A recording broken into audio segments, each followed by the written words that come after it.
Il y a quelques mois, on a décidé de monter et d'organiser Foodie Social, à la fois parce qu'on a cette double expertise, à la fois digital métier, réseaux sociaux et secteur agroalimentaire. Il n'y avait jamais eu de conférence sur le food.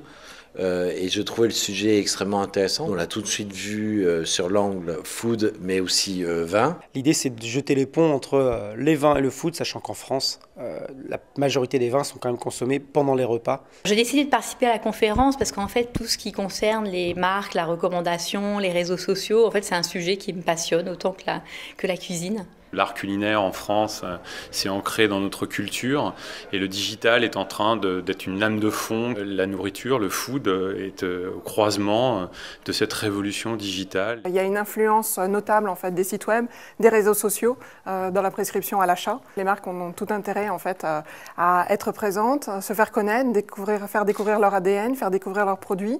Et les réseaux sociaux sont du coup un vecteur, un lien social d'échange et d'interactivité. C'est un espace formidable parce qu'il nous permet de prendre toute la place dont on a besoin et de ne pas être limité dans le temps de parole, dans la manière d'exprimer les réponses. Et donc ça nous laisse une souplesse fantastique pour pouvoir apporter un contenu qui nous permette à nous de dire tout ce qu'on a à dire et aussi aux internautes, même peut-être de réagir et nous en demander encore plus. Tout ce qui est autour de l'alimentation, de la gastronomie, c'est le sujet numéro 3 abordé sur le web. Donc il faut rejoindre cette conversation qui a lieu. Les consommateurs, ils ne vous attendent pas. Les utilisateurs des premières plateformes ou des premiers sites de e-commerce ne vous attendent pas pour parler de vous. Donc il faut rejoindre cette conversation-là, l'enrichir, l'amplifier pour ensuite s'en servir comme un atout pour son développement de marque. Le social, c'est ça qui fait se développer toutes les activités, toutes les entreprises autour de la gastronomie à mon sens.